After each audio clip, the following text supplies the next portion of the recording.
Hello friend, સૌથી પહેલાં તો રાતનો બાજરીનો રોટલો વધ્યો હોય અને જો ભૂખ લાગી હોય તો આપણા કાઠિયાવાડમાં સૌથી પહેલાં વસ્તુ કઈ બને? હા, એ જ વઘારેલો રોટલો. તો એકદમ સિમ્પલ, ફટાફટ બની જાય તેવો, નાના મોટા બધાને ભાવે તેવો વઘારેલો બાજરીનો રોટલો આપણે બનાવીશું. તેના માટે રાતનો વધેલો એક બાજરીનો રોટલો છે તેને આપણે કડકા કરી લેવાના છે. આને આપણે હાથોથી સરસ એવો ભૂકો કરી લેવાનો છે. થોડો ભૂકો થશે તોય વાંધો નહીં, અને થોડા આખા કડકા રાખીશું જેથી સ્વાદ સરસ આવે. આ રીતે કંઈક આપણે હાથોથી જ કરી લેવાનો છે, આમાં મિક્સર કામ નહીં લાગે. તો હવે એક વાસણમાં આપણે 1.5 ચમચી જેટલી લસણવાળી ચટણી લીધી છે. લસણને મેં 7 થી 8 કળી લઈ મીઠું નાખી ખાંડી લીધું છે.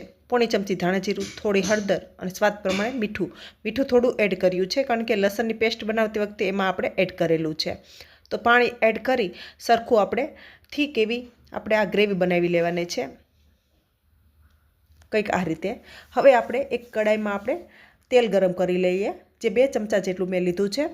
તેલ ગરમ થાય ત્યાર પછી તેલ ગરમ થાય એટલે થોડી લસણની કળીઓ મેં આ રીતે કટ કરી એડ કરી છે. એ થોડી થાય ત્યાર પછી અડધી ચમચી રાઈ, થોડું જીરું, ચપટી હિંગ એડ કરી આપણે વઘાર કરીશું. સાથે જ મીઠા લીમડાના પાન, 1 ચમચી આદુ મરચાંની પેસ્ટ એડ કરીશું, અને સાથે જ આ રીતે કટ કરેલી ડુંગળી એડ કરવાની છે. ડુંગળીને આપણે સરખી મિક્સ કરી દેવાની છે, અને જ્યાં સુધી સરસ એવી ગુલાબી રંગની ન થાય ત્યાં સુધી આપણે સાતળી લેવાની છે. કંઈક આપણે ધીમા ગેસે આપણે સાતળીશું, વધારે પડતી હાઈ નથી કરવાની, બસ કંઈક આ રીતે. હવે આપણે જે પેસ્ટ બનાવીને રાખી હતી તેમને એડ કરી દેવાની છે.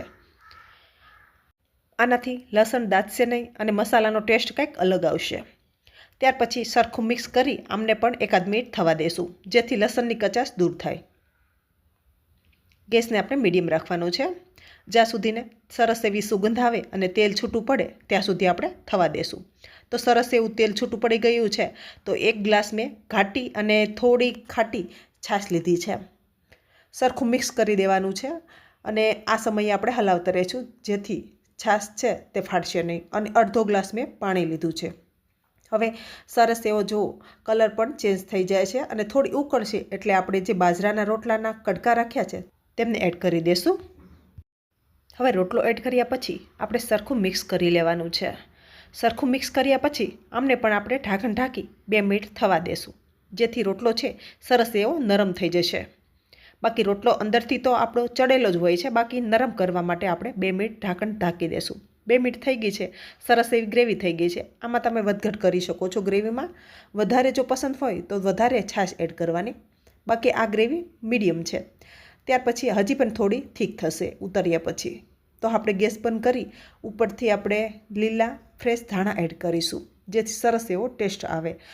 જોતાં જ ખાવાનું મન થાય તેવો આ વઘારેલો રોટલો બને છે. તો તૈયાર છે આપણો વઘારેલો રોટલો. તો તમને આજની રેસિપી પસંદ આવી હોય તો કમેન્ટ કરી જરૂર બતાવો, અને આવા જ અવનવા વિડીયો જોવા માટે આ ચેનલને સબસ્ક્રાઈબ કરી દો, જેથી તમને દરેક વિડીયોની નોટિફિકેશન તમને મળતી રહેશે. તો ફરી મળીશું. Thank you so much for your watching.